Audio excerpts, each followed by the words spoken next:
हमारी हौसला अफजाई के लिए आए हुए हमारे सभी सम्मानित बुजुर्ग, आपको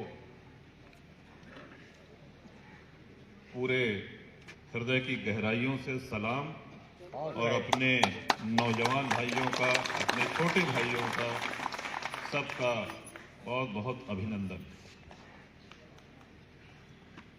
हर चुनाव में अफवाहें उड़ती हैं, ये कोई नई बात नहीं, ये हमारे लोकतंत्र की खासियत है। जितने बुजुर्ग यहाँ मंच पर और मंच के सामने बैठे हैं, आदरणीय मौलाना साहब, आदरणीय डॉक्टर साहब, बेग साहब और मंच के सामने जो बैठे हैं, कई चुनाव आप लोगों ने देखे और चुनाव में ढेर जने खलियरों रहते हैं, कुछ नहीं तो अपन चाय पान की दुकान पे ये चर्चा होती है, फलाने ही उसमें हमको नहीं लगता कि बहुत दिमाग लगाने की जरूरत है या बहुत उसको परेशान होने की जरूरत है। ये हमारी बहुत बड़ी खुशकिस्मती है और बहुत बड़ा सौभाग्य है। देखें, चुनाव में प्रत्याशी दर दर भटकर दुआरे दुआरे जाते, ये कितनी बड़ी खुशकिस्मती है कि आप हमको आशीर्वाद देने के लिए आप अपने ही घर में पधारे हैं। ये हमारे ऊपर बहुत बड़ा एहसान है, ये बहुत बड़ा एहसान है। और ऐसा भी नहीं कि बहुत पहले से कुछ तय था। कल कुछ साथियों ने कहा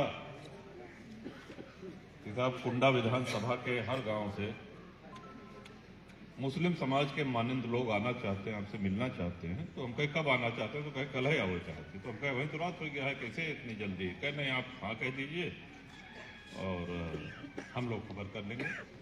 और यकीन मानिए, कल हमको लगता है कि करीब 7 या 8 बजे की बात होगी, 8 बजे, इतने कम समय में। और जैसा कि बेग साहब ने कहा कि आप जन सामान्य नहीं हैं, अपने वर्ग, हाँ भैया थोड़ा सा बगल हो जाए तो आप सभी अपने गांव के स्तंभ, महत्वपूर्ण लोग, और अगर इतने कम समय में आप यहां पर हमको आशीर्वाद देने के लिए, हौसला अफजाई के लिए आ सकते हैं, तो इसमें तो कोई शक नहीं है कि चुनाव में आप अपनी पूरी ताकत और पूरा जी जान लगा देंगे, क्योंकि ये चुनाव हमारा नहीं है। और हम ये भी मानते हैं, हम सभी लोग इस बात से सहमत होंगे, 403 विधानसभाएं हैं।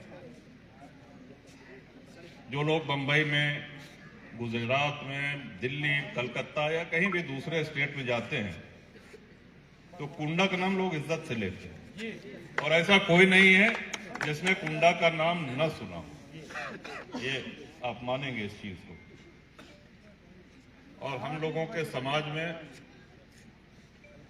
इज्जत को जान से भी बढ़ करके उसका दर्जा है। अब दिल्ली के पत्रकार, लखनऊ के पत्रकार भी ये खुल करके टीवी में कह रहे हैं कि जब 403 में से 402 जगह हो सकता है चुनाव हो रहा हो, लेकिन एक विधानसभा ऐसी है जहां की जनता ने अपना मन बना लिया, वहां कोई चुनाव नहीं है। और आपकी विधानसभा कुंडा की कुंडा ही एक ऐसी विधानसभा है जहां हर बार आप रिकॉर्ड बनाते हैं, हर बार और बढ़ करके और बड़े मार्जिन से जिताते हैं। यहां चुनौती किसी प्रत्याशी से नहीं है, आपकी लड़ाई, आपकी चुनौती आपसे खुद से है। आपने पिछली बार जितना आशीर्वाद दिया था, 1,04,000 के लगभग, वो रिकॉर्ड तोड़ना ही आपकी चुनौती है। और आपका जोर, आपका उत्साह देकर के लग रहा है कि वो रिकॉर्ड बहुत पीछे छूट गया है। यहां लड़ाई सिर्फ मार्जिन की है। आप ये भी मानेंगे इस चीज को कि इतने वर्षों के राजनीतिक जीवन में हमने भाषा की गरिमा, अदब, तहजीब ये बचा करके रखी है। कभी मंच से या मंच के नीचे से भी कभी कोई हल्की बात, बदजुबानी ये कभी किसी प्रत्याशी के खिलाफ नहीं करी, ये किसी के लिए नहीं करी। अभी जिक्र हुआ ताहिर भाई का, और बड़े पुराने पारिवारिक रिश्ते थे, और उनके बड़प्पन की एक बात बताते हैं आपको कि 93 में पहली बार सपा गठबंधन और बसपा का गठबंधन हुआ था 93। ये दूसरी बार हुआ था लोकसभा में, सबसे पहला गठबंधन 93 में हुआ था। काशीराम जी उस समय, उसके पहले इटावा से सांसद चुने गए थे। तो 93 के चुनाव में जब परिणाम आया, काउंटिंग तब बैलेट पेपर पे होती रही थी, अब तो मशीन से होती है, 3-4 घंटे में परिणाम आ जाते हैं, रिजल्ट आ जाते हैं। तो उसमें 2-2 दिन 3-3 दिन लगे, कहना गड्डी बनती है तो गड्डी मतलब ये होता है, वही मांगहात पड़ा रहा है, चाय पे चाय। काउंटिंग एजेंट जो है, जो जाओ कंबल उम्बल लेके जाते रहे और कुर्सी के लिए जो है कुर्सी हटा के, खैर उनका बड़प्पन ये था कि चुनाव हारने के बाद भाभी को लेके, यानी कि अपनी पत्नी को लेकर के प्रतापगढ़ घर पे आए, मिले, बधाई दी, शुभकामनाएं दी, तो कहते अब हम लखनऊ के लिए रवाना हो रहे हैं। तो वो चीज, वो जेस्चर वो आज भी याद है। ये उनका बड़प्पन बिल्कुल, और इस चीज को हम कई जगह कहते हैं। आज के चुनाव में क्या भाषण हो रहे हैं? अरे अपनी पार्टी का एजेंडा बताओ, तुम्हारी पार्टी की नीतियां क्या है वो बताओ। ये बताओ कि राजा भैया दामन की सड़क बनवाए हैं, हम सोना चांदी बनवाए हैं, लोहा कहने गए हैं, मोहम्मद अरे की हीरा मोती माणिक जवाहरात जड़वा दे, ये सब कुछ बताइए, सिवाय एक एजेंडा बुराई। अरे हम कितने अच्छे हैं, कितने बुरे हैं, किसी से कुछ छिपा नहीं है। जैसे 29 साल हो गए सार्वजनिक जीवन में, बेग साहब ने जो बात सकती हैं न बननी चाहिए, ये हमारे संविधान के विरोध है। हाँ, व्यक्तिगत किसी का समर्थन और विरोध वो एक अलग विषय हो गया, लेकिन एक बिरादरी पकड़ के जो लोग ख्वाब देख रहे हैं सब सरकार बना लेंगे, उनका ख्वाब तो पता चल जाएगा थोड़े दिन बाद, 10 तारीख। आज बाबागंज, बिहार, कुंडा और कालाकांटा मुख्य रूप से, और थोड़ा हिस्सा संग्रामगढ़ का पड़ता है, ये मिलकर के कुंडा और बाबागंज विधानसभा बनी। निकल करके देख के ऐसा लगता है कि सम्मानित जनता स्वयं चुनाव लड़ रही है, खुद चुनाव लड़ रही है, और ये बहुत बड़ी स्थिति है। और जीत का अंतर जितना ज्यादा होता है उतना ही जिम्मेदारी का बोझ भी बढ़ जाता है।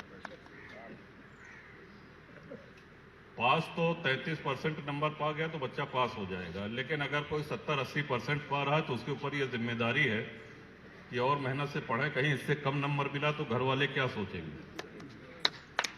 और 90-95 नंबर मिलता है तो ये लगता है कि हाँ हमने मेहनत करी है। तो यहाँ लड़ाई इतिहास बनाने की है।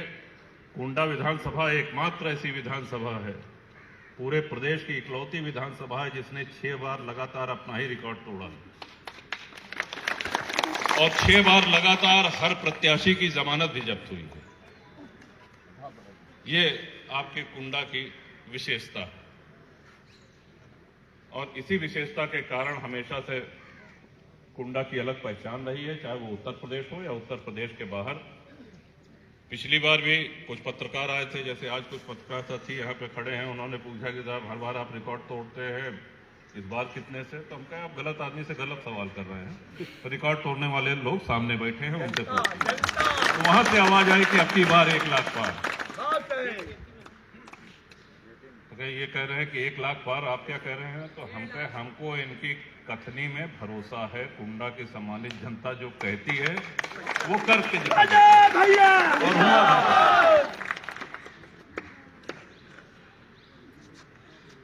कई बार ये भी सुनने को आया है,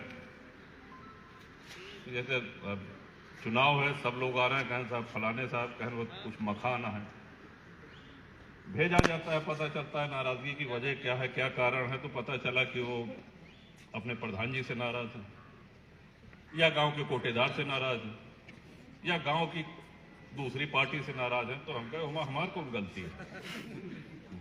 हम तो पंचायत चुनाव में बेती हो, भदरी हो, हर जगह 10 लोग लड़े हैं प्रधानी चुनाव, कभी ना। हमारा सीधा से कहना है कि आपको हमको आपने विधायक अपना बनाया है, अपना सेवक बनाया है। साल में 1 बार 2 बार आपके गांव में आते हैं, 4 बार आते हैं।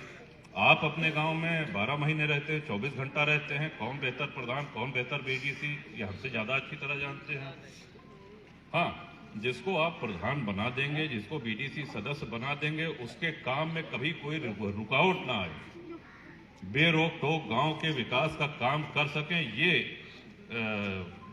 इसका जो है पूर्ति कराना, ये हमारी जिम्मेदारी है। एक ही वोट हमने देखिए पंचायत चुनाव में मांगा आपसे, वो है जिला पंचायत सदस्य का। आप लोगों ने जिताया और उसका नतीजा ये है कि आज अध्यक्ष आपके, और जिला पंचायत अध्यक्ष हमारे फसादी भाई भी रह चुके हैं, बेग साहब हैं।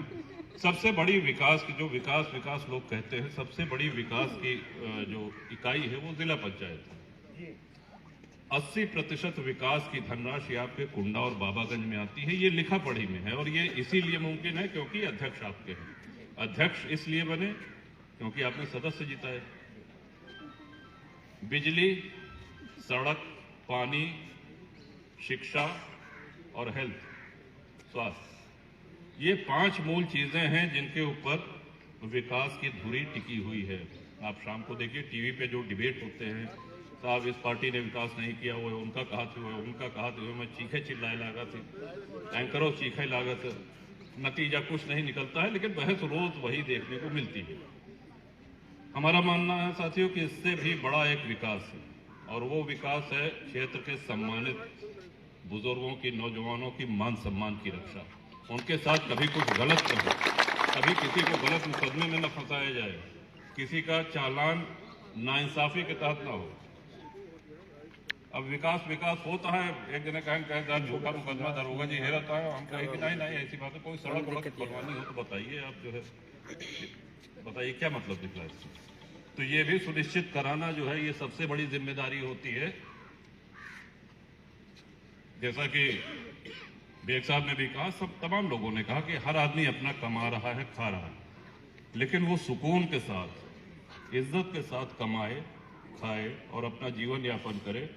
उसमें अगर हम कुछ मदद कर सकते हैं तो सदैव हम उसमें आगे बढ़ करके, हमेशा कोई लंबी चौड़ी बात नहीं करनी है, क्योंकि मंच एक ऐसी चीज होती है, चुनाव और माइक एक ऐसा चीज होता है कि अगर बहुत लंबा और लफाजी वाला भाषण बोल दें, आप लोग यहाँ से जाएंगे तो हमने क्या क्या बोला है उसको एक बार आप अपने दिमाग की रील में रिवाइंड करके वो प्ले जरूर करिएगा कि साहब क्या करें। तो ऐसी कोई बात नहीं है कि जो आपको ये लगे कि साहब ये लंबी लंबी फेंकत रहें, या जो हकीकत है वो आपके सामने है। और आपका प्रेम, आपका आशीर्वाद, ये सही बात है कि बहुत हमारे लिए भावुक समय है ये, कि इस समय आप आए और स्वयं आए आशीर्वाद देने के लिए। इस एहसान को, इस भावना को, आपकी इस मोहब्बत को हमेशा याद रखूंगा। इसमें कहने की कोई जरूरत नहीं है, और जब भी कोई जरूरत है, जिस भी लायक रहे, जनसत्ता दल आपका अपना दल है।